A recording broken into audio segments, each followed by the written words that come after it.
बोलो जयकारा बोल मेरे श्री गुरु महाराज की जय। बोलो साचे दरबार की जय। बोलिए श्री कार्तिक महात्म्य की जय। 26वां अध्याय। सूत जी कहने लगे, हे ऋषियों, भागीरथ के वंश में सौरदास नामक राजा के पुत्र का नाम मित्रसह था, जो गुरु वशिष्ठ के श्राप से राक्षस हो गया था। गंगा जल के प्रभाव से उसने भी परम पद प्राप्त किया। तब ऋषियों ने पूछा, हे सूत जी, गुरु वशिष्ठ जी ने मित्रसह को किस कारण से श्राप दिया?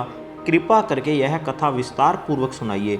सूत जी बोले, हे ऋषियों, एक समय अत्यंत धर्मज्ञ राजा मित्रसह अपने कुछ साथियों सहित शिकार खेलने के लिए वन में गया, जहाँ पर उसने अनेक मृगों का शिकार किया। फिर भूख और प्यास से दुखित हो नदी के तट पर आया। राजा रात्रि भर वहाँ पर रहा और प्रातःकाल होते ही शिकार की खोज में पुण्य चल पड़ा। कुछ दूर जाकर राजा ने देखा कि पर्वत की कंदरा में एक व्याघ्र और व्याघ्री मैथुन कर रहे हैं। राजा ने धनुष पर बाण चढ़ाकर उन पर छोड़ दिया। व्याघ्री बाण लगते ही तत्काल वहीं पर गिर पड़ी और थोड़ी ही देर में उसने प्राण त्याग दिए। तब व्याघ्र राक्षस रूप धारण करके अत्यंत क्रोधपूर्वक बोला, हे राजन, तुमने मेरे साथ घोर अन्याय किया है, मैं इसका बदला अवश्य लूँगा।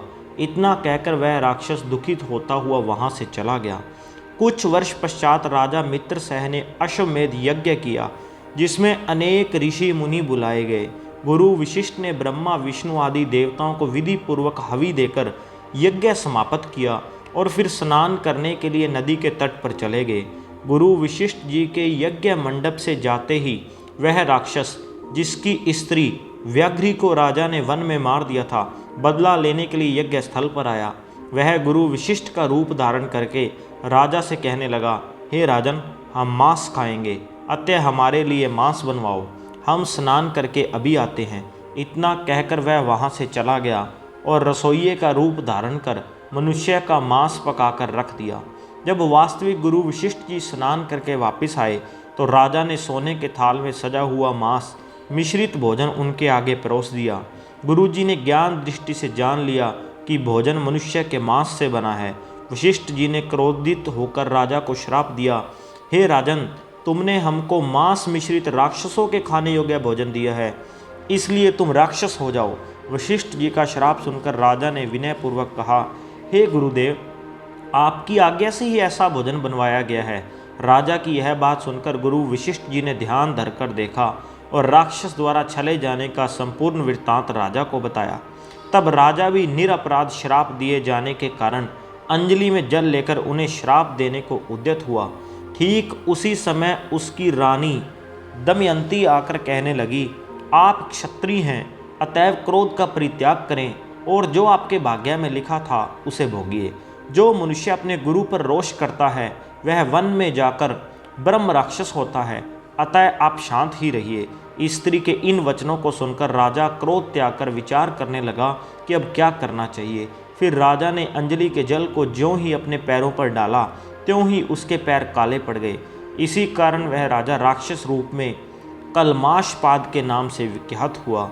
निरपराध राजा गुरु वशिष्ठ के चरणों में गिरकर बारंबार क्षमा मांगते हुए अपनी मुक्ति का उपाय पूछने लगा।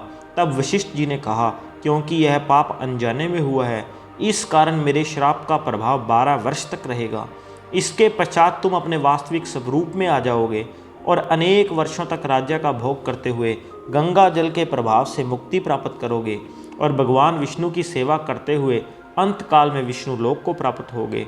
इतना कहकर गुरु वशिष्ठ जी अपने आश्रम को चले गए और राजा राक्षसी देह धारण कर निर्जन वनों में भूखा प्यासा फिरने लगा। कई वर्ष तक अनेक कष्ट सहन करने के बाद वह राक्षस नर्मदा नदी के तट पर आया और वहाँ भी पशु पक्षी मनुष्य तथा सर्प आदि खाकर विचरण करने लगा। वहाँ घूमते हुए उसने एक दिन नर्मदा नदी के तट पर एक मुनि को अपनी स्त्री के साथ रमन करते हुए देखा। भूख से पीड़ित होने पर जैसे व्याघ्र मृग को पकड़ लेता है, उसी प्रकार उसने मुनि को पकड़ लिया। मुनि की स्त्री ने जब अपने पति को राक्षस के हाथों में देखा तो वह राक्षस रूपधारी राजा से विनयपूर्वक बोली, आप वास्तव में राक्षस नहीं बल्कि सूर्य कुल में उत्पन्न मित्रसह नामक राजा हैं। मेरा पुत्र अभी छोटा है, अतः बिना पति के इस वन में कैसे निर्वाह करूंगी। इसलिए आप मेरे पति को प्राण दान दे दें। प्राण दान से बढ़कर अन्य कोई दान नहीं है। उस स्त्री की इस प्रार्थना का राक्षस पर कोई प्रभाव नहीं पड़ा, और जैसे कोई व्याघ्र मृग के बच्चे को पकड़कर खा जाता है, वैसे ही वह राक्षस उस मुनि को खा गया। तब मुनि की स्त्री ने उसे श्राप देते हुए कहा, तुमने मैथुन करते हुए मेरे पति को मारा है। इस कारण जब भी तुम मैथुन करोगे, मृत्यु को प्राप्त होकर पुण्य राक्षस योनि को प्राप्त होगे। यह 2 श्राप एक साथ सुनकर राक्षस देहधारी राजा भी क्रोधित होकर बोला, हे दुष्टे, एक अपराध के बदले में तुमने 2 श्राप दिए हैं, इसलिए तुम भी पिशाचनी बन जाओ। इसके पश्चात वह स्त्री पिशाचनी हो गई और भूख प्यास से व्याकुल होकर उसी वन में इधर उधर फिरने लगी। इति 26वां अध्याय समाप्तम। बोलो जयकारा बोल मेरे श्री गुरु महाराज की जय। बोलो साचे दरबार की जय। बोलिए श्री कार्तिक महात्म्य की जय।